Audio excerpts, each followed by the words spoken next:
Hello, you wonderful people, and welcome to another episode of Crime Centric. This being a show where I talk about crime dramas that I like that I'm currently watching. For today's episode, I'm going to talk about the latest episode of Elementary. This week's episode was very interesting because it is this week's case was this series adaptation of the Hounded, the Baskerville story. It's the only Sherlock Holmes story that I'm vaguely familiar with. We have this show kind of starting off with one of the remaining Baskervilles being a guy named Charlie, basically running out in the streets after being chased by something and getting hit by a car. Basically, Sherlock kind of gets sent here by his dad, because his dad has some kind of connection to the Baskervilles. Initially, everyone's under the assumption that the whole thing was an accident, but Charlie's brother Henry wasn't so sure about that, and he had, Sherlock to look into it. Joan ends up visiting, but after investigating the crime scene, they do find out that yes, he was being chased. And not only was he being chased, there was somebody nearby that witnessed everything. Joan goes off to speak to this witness, and that witness says that basically it was like a gigantic beast. Kind of looks like a wolf that was glowing that chased after him. And obviously, Joan is very reluctant to believe him. A very interesting thing I will note is that in this episode we have, what's his name? The actor's name, Tom Everett Scott. He did a movie way back in the day. Was it back in the 90s called American Werewolf in London or Paris or something like that?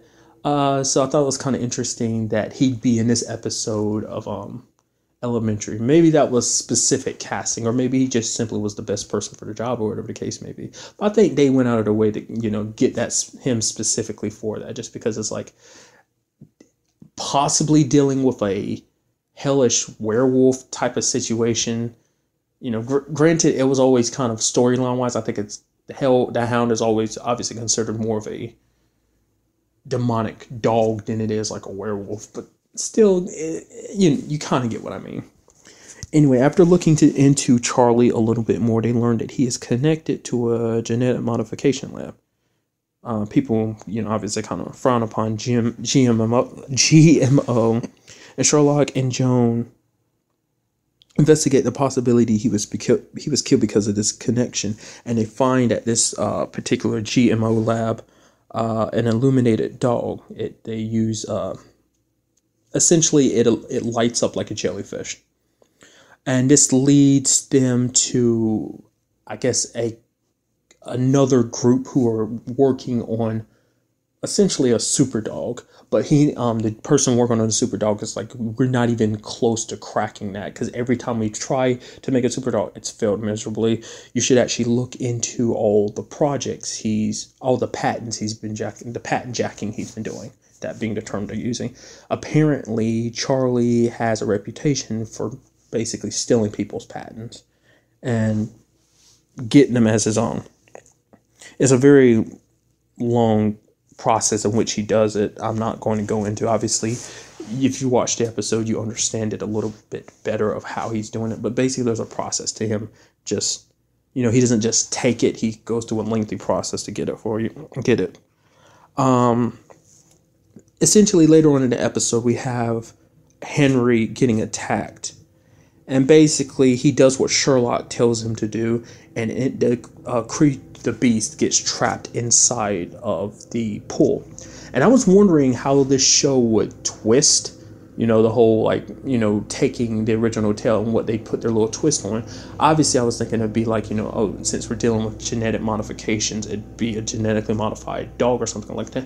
It's like, no, it's not even a human dog in the first place. It's actually like a machine dog. I mean, really, it's not a dog. It's, in their words, like, it's a machine that's supposed to act like a mule. Like, say, like, you're in a battlefield situation and you need someone to carry artillery for you. That's what it's supposed to be. Its purpose for in Warzone and combat is what it's meant for. But,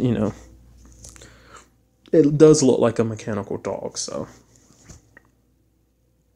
I find it is a bit ironic that he, ends up, he jacks patents, and for him to be killed by one of said patents that he stole.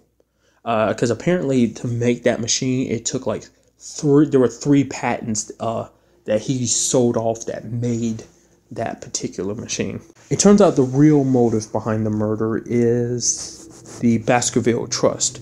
With Charlie dead, this leaves only Henry as well as their cousin Roger to inherit it. Sherlock suggests to Henry that he quote-unquote kill Roger, a ploy simply to get the killer to reveal themselves, and it works. It turns out to be one of the ladies that works at Roger's company.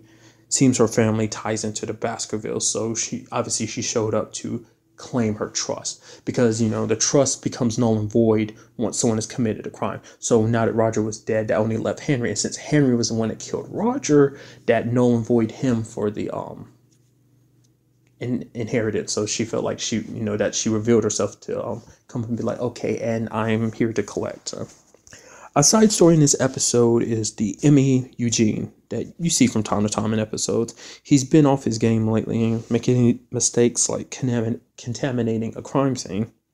Sherlock figures out that he has been self-medicating. He's been taking anxiety pills. After that whole incident a few episodes back where there was that body in the morgue that blew up. It ended up killing the girl that he liked, the one he literally asked out seconds before she died, and as well as the blast. The blast itself almost killed him as well. It's just all been kind of messing with his head, and he tells Sherlock he's okay, but Sherlock doesn't believe him, and Sherlock basically tells him about the whole situation with Irene.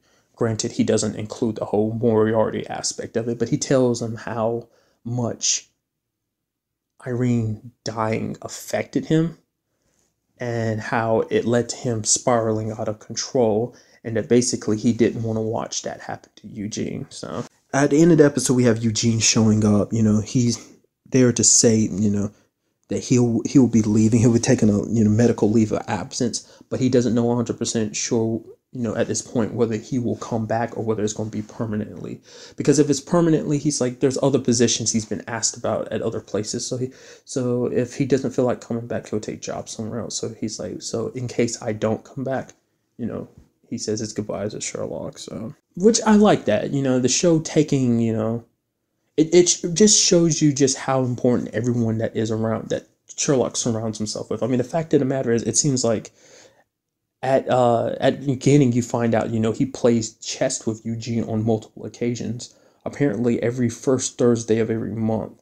That's kind of a thing. It's never come up before, at least I don't think so. But it was just something they added in this episode. And just kind of like, it's interesting you see the things he does with the people that mean a lot to him.